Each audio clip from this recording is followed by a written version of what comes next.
Welcome to A news. ముందుగా headlines. వైద్యం కోసం పేద ప్రజలు అప్పుల పాలు కాకూడదు. ఆరోగ్యశ్రీ కొత్త కార్డుల కార్యక్రమంలో సీఎం జగన్.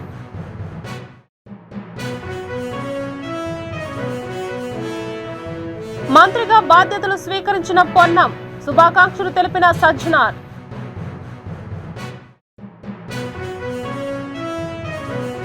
యువగణం విజయోత్సవ సభకు హాజరు కానున్న చంద్రబాబు, పవన్ కళ్యాణ్.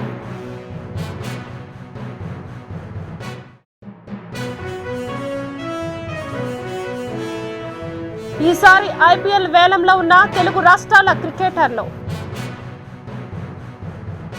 వైద్య చికిత్స కోసం రాష్ట్రంలోని ఏ పేదవాడు అప్పుల పాలయ్యే పరిస్థితి ఉండకూడదని ఆంధ్రప్రదేశ్ ముఖ్యమంత్రి జగన్ పేర్కొన్నారు. పేదలకు వైద్యం భారం కాకూడదనే ఉద్దేశంతో ఆరోగ్యశ్రీని అమలు చేస్తున్నట్లు తెలిపారు. ఈ పథకాన్ని ప్రజలకు మరింత చేరువ చేసేందుకు కృషి చేయాలని అధికారులకు సూచించారు. ఆరోగ్యశ్రీ అవగాహన కార్యక్రమంలో భాగంగా సీఎం జగన్ సోమవారం కలెక్టర్లు, ఆరోగ్య శాఖ అధికారులతో వర్చువల్ గా భేటీ అయ్యారు. సీఎం జగన్ అధ్యక్షతన తాడేపల్లి సీఎంఓలో జరిగిన కార్యక్రమంలో ఆరోగ్య శాఖ మంత్రి విడుదల రజనీతో పాటు ఆరోగ్య శాఖ అధికారులు పాల్గొన్నారు. ఈరోజు రాష్ట్ర వ్యాప్తంగా కలెక్టర్ల కార్యాలయాల దగ్గర నుంచి రాష్ట్రంలో ఉన్న ప్రతి సచివాలయము, ఆ సచివాలయం పరిధిలో ఉన్న విలేజ్ క్లినిక్స్, అక్కడ పనిచేస్తా ఉన్న సిబ్బంది, సచివాలయం సిబ్బంది, వాలంటీర్సు, గ్రామ స్థాయిలో ఉన్న ప్రజాప్రతినిధులు, ఇంకా ఈ కార్యక్రమంతో మమేకం కావాలి అని తలంపుతో ఉన్న ప్రతి ఒక్కరూ కూడా అందరూ కూడా ఈ కార్యక్రమంలో ఈరోజు భాగస్వాములై ఈరోజు ఈ వీడియో కాన్ఫరెన్స్ ద్వారా అందరూ కూడా పార్టిసిపేట్ చేయడం జరుగుతూ ఉంది. అసలు ఈరోజు ఈ కార్యక్రమం దేశ చరిత్రలోనే ఒక చారిత్రాత్మక ఘటనగా నిలబడిపోతుంది. ఎందుకు ఈ విషయాలు చెప్తా ఉన్నాను అని అంటే, దేశంలో బహుశా ఎక్కడా కూడా జరగని విధంగా, గతంలో ఎప్పుడు కూడా మన రాష్ట్రంలో ఎప్పుడు చూడని విధంగా ఈరోజు ఆరోగ్యశ్రీని పేదవాడికి మరింత చేరువ చేస్తూ, వైద్యం కోసం ఏ పేదవాడు కూడా అప్పుల పాలయ్యే పరిస్థితి ఏ పేదవాడికి ఉండకూడదు అన్న తలంపు, తాపత్రయంతో ఈరోజు ఆరోగ్యశ్రీని ఎప్పుడూ కూడా ఎవరూ కూడా చూడనంతగా మార్పులు తీసుకొస్తూ మరో ముందడుగు వేస్తా ఉన్నాం ఈరోజు ఆ దిశగా. ఈరోజు వైఎస్ఆర్ ఆరోగ్యశ్రీ ఉచిత వైద్యం పరిమితిని 25 లక్షలకు పెంచుతూ ఒక చారిత్రాత్మక నిర్ణయం తీసుకోవడము, దాని మీద పూర్తి అవగాహన కల్పిస్తూ ప్రతి ఇంట్లోనూ కూడా అసలు ఆరోగ్యశ్రీ సేవలు ఎలా పొందాలి, ఉచితంగా వైద్యం ఎలా చేయించుకోవాలి, ఆరోగ్యం బాగోలేకపోతే ఏం చేయాలి, ఎక్కడికి పోవాలి, ఎవరిని అడగాలి, ఇలాంటి ప్రతి డౌటును కూడా ఎవరి మనసులో కూడా ఇటువంటి డౌట్స్ అన్నీ కూడా లేకుండా క్లియర్ చేస్తూ వారి ప్రతి ఇంటికి వెళ్ళి ఈ కార్డ్స్ డిస్ట్రిబ్యూషన్ చేస్తూ, మరోవైపున ఏ రకంగా ఆరోగ్యశ్రీని అవైల్ చేసుకోవాలి, ఏ రకంగా ఆరోగ్యశ్రీని మనం పొందవచ్చు, ఉచితంగా రూపాయి కూడా ఖర్చు లేకుండా మనం వైద్యం ఎలా పొందవచ్చు అనే దాని మీద పూర్తి అవగాహన కల్పించే ఒక గొప్ప కార్యక్రమానికి ఈరోజు మనం శ్రీకారం చుడతా ఉన్నాం. ఈరోజు ఆరోగ్యశ్రీలో జరుగుతూ ఉన్న మార్పులు కూడా చాలా విప్లవాత్మకమైన మార్పులు. మన ప్రభుత్వం అధికారంలోకి వచ్చిన వెంటనే ఆరోగ్యశ్రీ పరిధిని ప్రతి ఒక్కరికి కూడా విస్తరించాలి అని తాపత్రయంతో అడుగులు పడ్డాయి. బిలో పావర్టీ లైనే కాకుండా నెలకు 40,000 రూపాయల ఆదాయం వస్తూ ఉన్న కుటుంబాలు కూడా, అంటే 5 లక్షల రూపాయల సంవత్సరానికి ఆదాయం వస్తూ ఉన్న కుటుంబాలు కూడా, అటువంటి కుటుంబాలను కూడా ఆరోగ్యశ్రీ పరిధిలోకి తీసుకురావడం జరిగింది. దీనివల్ల అక్షరాల 1,48,00,000 కుటుంబాలు, అంటే దాని అర్థం 4,25,00,000 మంది జనాభా, వీరందరూ కూడా ఈరోజు ఆరోగ్యశ్రీ పరిధిలోకి తీసుకుని రావడం జరిగింది. వీళ్ళందరికీ కూడా మంచి జరిగించాలి అని చెప్పి తాపత్రయంతో అడుగులు వేయడం మొదలుపెట్టాం. మనం అధికారంలోకి రాకమునుపు కేవలం 1,059 ప్రొసీజర్లకు మాత్రమే ఆరోగ్యశ్రీ పరిధి పరిమితమై ఉండేది.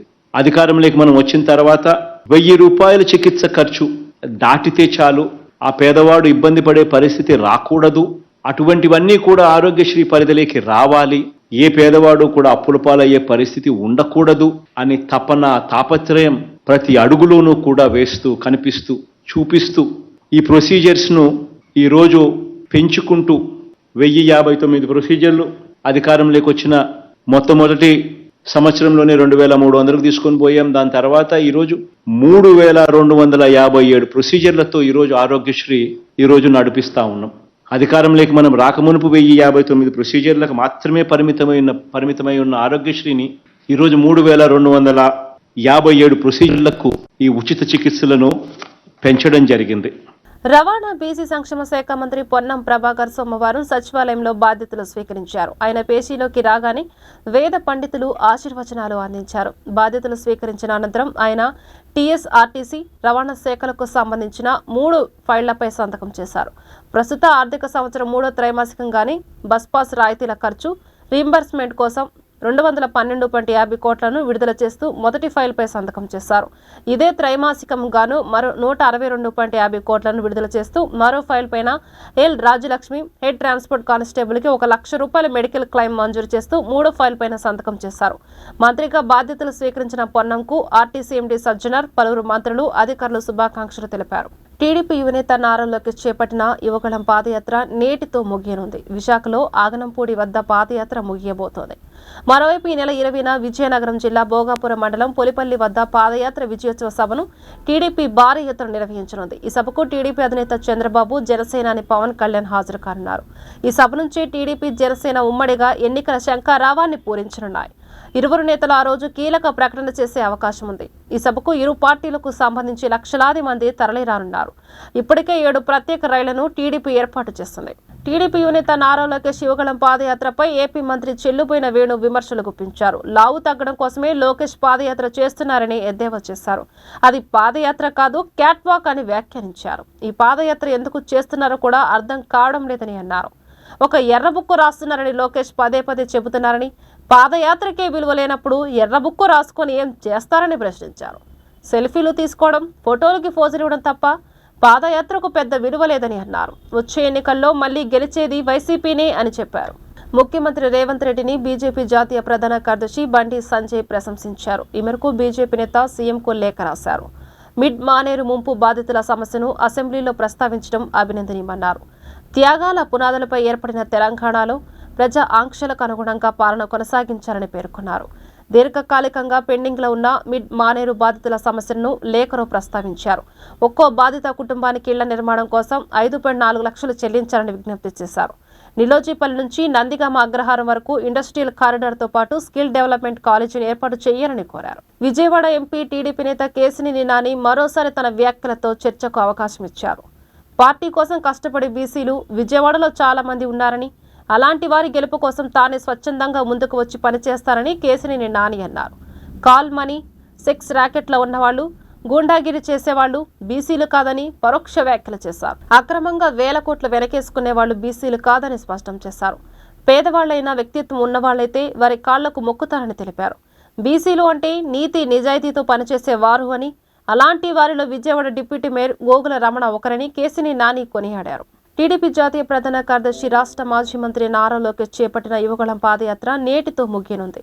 ముగింపు కార్యక్రమంలో భాగంగా గాజువాక నియోజకవర్గం జీవీఎంసీ వడ్లమూడి జంక్షన్ నుంచి లోకేష్ ర్యాలీ ప్రారంభించగా సంఘీభావంగా వేలాది మంది ప్రజలు లోకేష్ను అనుసరించారు.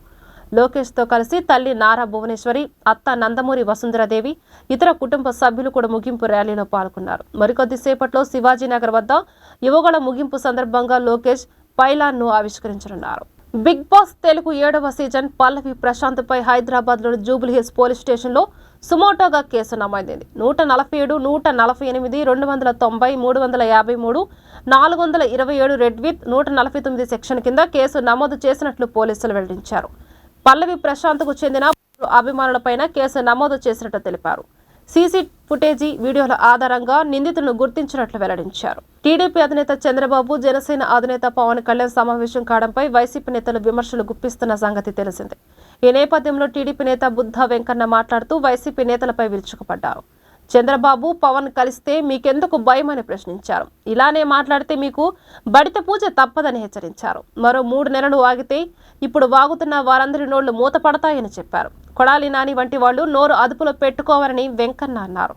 లేకపోతే వీరికి బుద్ధి వచ్చేలా టీడీపీ కేడర్ సమాధానం చెబుతుందని హెచ్చరించారు. 3 నెలల తర్వాత వీరికి గన్మ్యాన్లు కూడా ఉండరని అన్నారు. దేశీయ స్టాక్ మార్కెట్లు ఈ వారాన్ని నష్టాలతో ప్రారంభించాయి. ఈరోజు ట్రేడింగ్ ను మార్కెట్లో లాభాలతో ప్రారంభించినప్పటికీ కాసేపటికి ఇన్వెస్టర్ల లాభాల స్వీకరణకు మొగ్గు చూపారు. దీంతో సూచీలు నష్టాల్లోకి జారుకున్నాయి. ఆ తర్వాత ఒడిదుడుకుల మధ్య చివరకు నష్టాల్లో ముగిశాయి. ట్రేడింగ్ ముగిసే సమయానికి సెన్సెక్స్ 168 పాయింట్లు నష్టపోయి 71,315కి దిగజారింది. నిఫ్టీ 38 పాయింట్లు కోల్పోయి 21,418 వద్ద స్థిరపడిపోయింది. ఈ రోజు ట్రేడింగ్స్ అన్ని ఈ విధంగానే ముగిశాయి. ప్రభాస్ అభిమానులు ఎప్పుడెప్పుడా అని ఎదురు చూసిన Salaar cease fire release trailer వచ్చేసింది.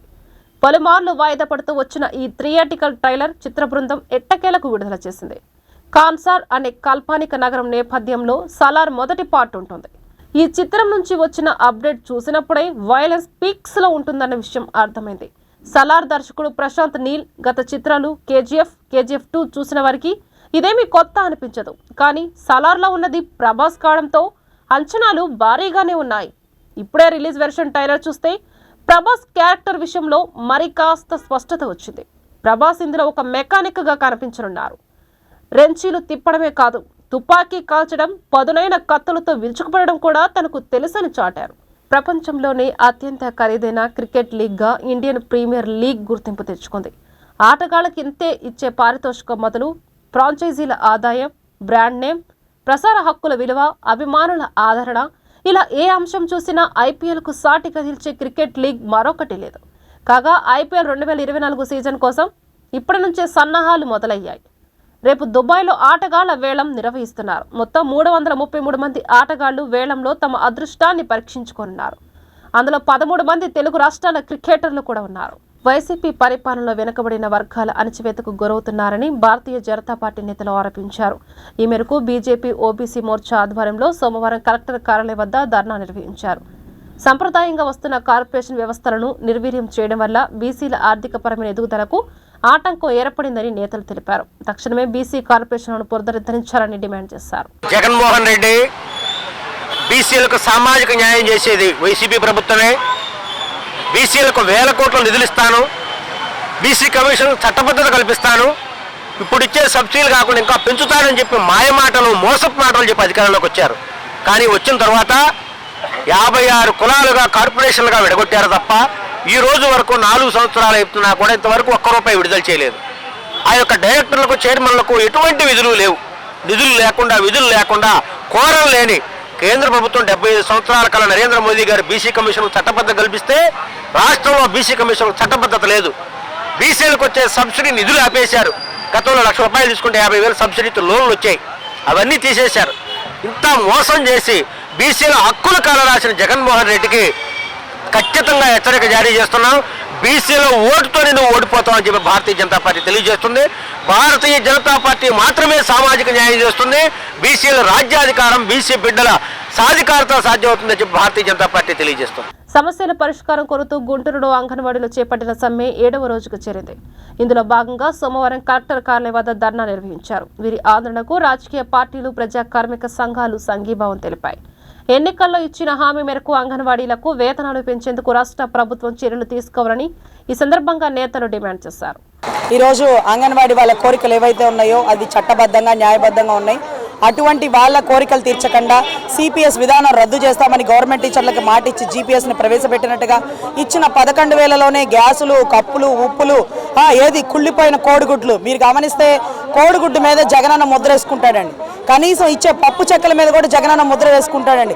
ఆ ముద్ర వేయడానికి పెట్టే ఖర్చు తీసేస్తే అంగన్వాడీ కేంద్రం మొత్తం రన్ అయిపోతుందండి. ఆ పబ్లిసిటీ పిచ్చ ఆపితే రాష్ట్ర ప్రజల భవిష్యత్తు బాగుంటుందండి. ఋషికొండ మీద ఈ ఇల్లు కట్టుకోవడానికి 450 కోట్లు ప్రభుత్వ ఖజానా గండి పెట్టిన ఈయన అంగన్వాడీ వాళ్ళ కేంద్రాలకి కనీస వేతనం ఇవ్వట్లేదండి. తెలంగాణతో పోల్చుకుంటాడు కదా, వాళ్ళ చల్లి పోల్చింది కదా, ఏది సింగిల్ రోడ్డు, డబల్ రోడ్డు, చీకటి, వెలుతురు అంటూ ఈరోజు 16,000, 18,000 కనీస వేతనం లేకపోగా వాళ్ళు అడుగుతున్నటువంటి 26,000 గవర్నమెంట్ బెనిఫిట్స్ 40 ఏళ్ల నుంచి ఈరోజు అంగన్వాడీ కేంద్రంలో ప్రతి బిడ్డని తన సొంత బిడ్డగా భావిస్తూ ఈరోజు ఇంట్లో వండుకుంటూ, అక్కడ వండుకుంటూ, ఇంటి గ్యాస్కి, అక్కడ గ్యాస్కి అన్నీ ఈ 11,000తో సమకూర్చుతున్న ఈ ఆడవాళ్ళకి ఖచ్చితంగా ప్రభుత్వం దిగి వచ్చి న్యాయం చేయాలి. లేకపోతే 100 రోజుల టైంలో కొత్తగా ఫామ్ అయ్యే ప్రభుత్వం టీడీపీ, జనసేన కూటమితో ఖచ్చితంగా వీళ్ళ డిమాండ్లు నెరవేరుస్తుందని మనస్ఫూర్తిగా కోరుకుంటూ అధినాయకుడైనటువంటి జనసేన రాష్ట్రంగా ఈరోజు ఖచ్చితంగా మా అందరినీ సంఘీభావం తెలపమన్నాడు. వాళ్ళ డిమాండ్లు మనం సమకూర్చంగా తీర్చగలమని చెప్పారు. అదే రకంగా పవన్ కళ్యాణ్ గారి ఆదేశాల మేరకు మేము అంగన్వాడీ కేంద్రాలని సందర్శించి వాళ్ళ డిమాండ్లు మీ దృష్టికి తీసుకొస్తున్నాం. సుందరి దేరా జీజాబాయి మహిళా సంక్షేమ సంఘం తరఫు నుంచి వీళ్ళందరికీ మద్దతు తెలపడానికి రావడం జరిగింది. వీళ్ళ ప్రభుత్వం ఇచ్చిన హామీలను నెరవేర్చకుండా ఈ విధంగా లేడీస్ అని చూడకుండా రోడ్ల మీద ధర్నాలు చేస్తుంటే పట్టించుకోకుండా వీళ్ళు ఉదయం 9 కాడి నుంచి 4 వరకు వర్క్ చేస్తుంటే తగినైన వేతన ఇవ్వకుండా ఈ ప్రభుత్వము అరాజక పాలన చేస్తుంది. ఈ ప్రభుత్వాన్ని మెడలు వంచాలంటే మా దేరా జీజాబాయి సంఘం నుంచి వీళ్ళు అనుమతిస్తే ఒక పెద్ద సభ పెట్టి వామపక్షాలు సహాయంతో తీసుకుని వీళ్ళకి న్యాయం జరిగేదాకా వీళ్ళ ఎన్నంటే ఉంటామని, అవసరమైతే న్యాయస్థానం ద్వారా కూడా వీళ్ళకి న్యాయం జరిగేటట్టు ఉంటామని వాగ్దానం ఇవ్వడం జరుగుతుంది. రాష్ట్రంలో ఖాళీ పోస్టులను భర్తీ చేయాలని యువజన విద్యార్థి సంఘాల నాయకులు డిమాండ్ చేశారు. ఈ మేరకు సోమవారం గుంటూరు కలెక్టరేట్లోకి వెళ్లి జాయింట్ కలెక్టర్కి వినతి పత్రాన్ని అందజేశారు. గ్రూప్ 1, గ్రూప్ 2 అభ్యర్థుల వయో పరిమితి పెంచాలని డిమాండ్ చేశారు. ఈరోజు విద్యార్థి యువజన నిరుద్యోగ సంఘాల ఆధ్వర్యంలో గౌరవనీయులైనటువంటి కలెక్టర్ గారికి ఆంధ్ర రాష్ట్రంలో ఖాళీగా ఉన్న ఉద్యోగాలపైన కలెక్టర్ గారికి వినతి పత్రం ఇవ్వడానికి ఈరోజు కార్యక్రమం నిర్వహించడం జరిగింది. గతంలో జగన్మోహన్ రెడ్డి గారు ప్రతిపక్షంలో ఉన్నప్పుడు ఈ రాష్ట్రంలో ఖాళీగా ఉన్నటువంటి ఉద్యోగాలన్నింటినీ భర్తీ చేస్తాను, తక్షణమే ప్రభుత్వం ఏర్పాటు అవ్వగానే ఖాళీగా ఉన్న ఉద్యోగాలను భర్తీ చేస్తానన్నటువంటి జగన్మోహన్ రెడ్డి ఇప్పటికీ 4.5 సంవత్సరాలు పూర్తయినప్పటికీ కూడా ఖాళీగా ఉన్న ఉద్యోగాలను భర్తీ చేయాలన్నటువంటి దౌర్భాగ్య పరిస్థితిలో ఈ రాష్ట్ర ప్రభుత్వం ఉంది. ఈ రాష్ట్ర విద్యాశాఖ మంత్రి ఒక మాట మాట్లాడుతూ ఉంటాడు, విద్యార్థులు ఎక్కువగా చదువుకోవడం వల్లే మేము యువతకు ఉద్యోగాలు ఇవ్వలేకపోతున్నాం అన్నాం. సిగ్గుందా విద్యాశాఖ మంత్రి గారికి అని నేను ప్రశ్నిస్తూ ఉన్నాను. ఈ భారతదేశంలో రాజ్యాంగం ప్రకారం పేద బడుగు బలహీన వర్గాల విద్యార్థులకు ప్రతి ఒక్కరూ చదువుకునేటటువంటి అవకాశం ఈ భారతదేశ రాజ్యాంగంలో ఉంది. దాన్ని మర్చిపోయి ఈ కేంద్ర ప్రభుత్వం ఏమో సంవత్సరానికి 2 కోట్ల ఉద్యోగాలు ఇస్తూ ఉన్నారు. ఈ రాష్ట్ర ప్రభుత్వం ఏమో ఖాళీగా ఉన్న ఉద్యోగాలను భర్తీ చేస్తూ ఉన్నారు. మీకు కేంద్ర రాష్ట్ర ప్రభుత్వాలకు దమ్ము ధైర్యం మీకుందా? ఈ కేంద్ర రాష్ట్ర ప్రభుత్వాలు ఖాళీగా ఉన్న ఉద్యోగాలను భర్తీ చేసే దమ్ము మీకుందా అని కాంగ్రెస్ పార్టీ విద్యార్థి విభాగ ఎన్ఎస్ఏ బృందం పక్షాన, అదేవిధంగా విద్యార్థి యువజన నిరుద్యోగ సంఘాల పక్షాన డిమాండ్ చేస్తూ ఉన్నాం. అదేవిధంగా గ్రూప్ 1, గ్రూప్ 2 వయో పరిమితిని పెంచాలి, మెగా డిఎస్సి ఇవ్వాలి, ఖాళీగా ఉన్న ఉద్యోగాలన్నింటినీ కూడా భర్తీ చేయాలి. లేకపోతే మీ క్యాంప్ ఆఫీసు అదేవిధంగా జగన్మోహన్ రెడ్డి అడ్డుకుంటామని సందర్భంగా తెలియజేసుకుంటూ హెచ్చరిస్తారు. ఆంధ్రప్రదేశ్ ఉద్యోగ పోరాట సమితి యువజన విద్యార్థి సంఘాల ఐక్య కార్యాచరణ సమితి ఆధ్వర్యంలో గుంటూరు జిల్లా కలెక్టర్ గారికి మా ప్రధాన డిమాండ్లుగా వినతి పత్రం సమర్పించడం జరుగుతూ ఉంది. ఏంటంటే ఏదైతే ఈ 4.5 సంవత్సరాలుగా ఈ ప్రభుత్వం చేసిన నోటిఫికేషన్ల జాప్యం వల్ల వయోపరిమితి కోల్పోయిన గ్రూప్ 1, గ్రూప్ 2 అభ్యర్థుల వయోపరిమితి 42 నుంచి 44 ఏళ్లకు పెంచాలని చెప్పి ప్రధాన డిమాండ్గా ముందుకెళ్తా ఉన్నాం.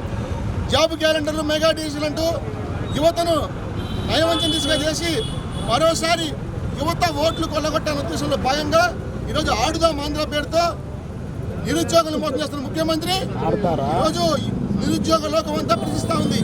మా ఉద్యోగాలు ఎక్కడా అని ఖాళీ పోస్టులు భర్తీ చేస్తున్నాడు.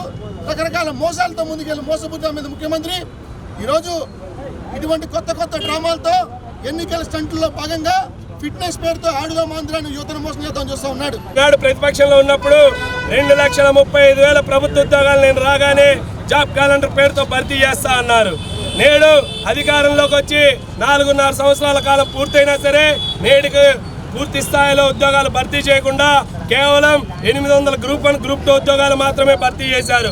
ఆ గ్రూప్ 1, గ్రూప్ 2 ఉద్యోగాలకు కూడా మీరు 4.5 సంవత్సరాలుగా వాళ్ళకి ఉద్యోగాలు లేని కారణంగా వయో పరిమితి పెరగడం జరిగింది. కాబట్టి వాళ్ళకి వయో పరిమితిని కూడా ప్రభుత్వం 42 నుంచి 44 సంవత్సరాలకి పెంచాలి. అదేవిధంగా ఈ యొక్క రాష్ట్ర ముఖ్యమంత్రి తెలంగాణ ఎన్నికల ఫలితాలను చూసి నేడు కొన్ని ఉద్యోగాలు మాత్రమే విడుదల చేసి నేను జాబ్స్ విడుదల చేశానని నిస్సిగ్గుగా చెప్తా ఉన్నారు.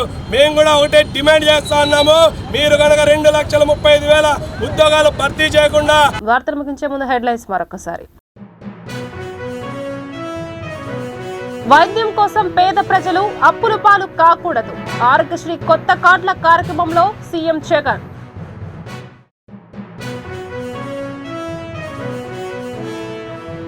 మంత్రిగా బాధ్యతలు స్వీకరించిన పొన్నం, శుభాకాంక్షలు తెలిపిన సజ్జనార్.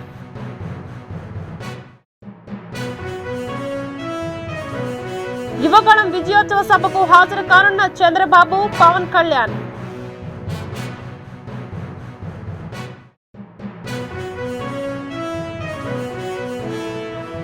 ఈసారి ఐపీఎల్ వేలంలో ఉన్న తెలుగు రాష్ట్రాల క్రికెటర్లు. ఈ వార్తలు ఇంతటితో సమాప్తం. నమస్కారం.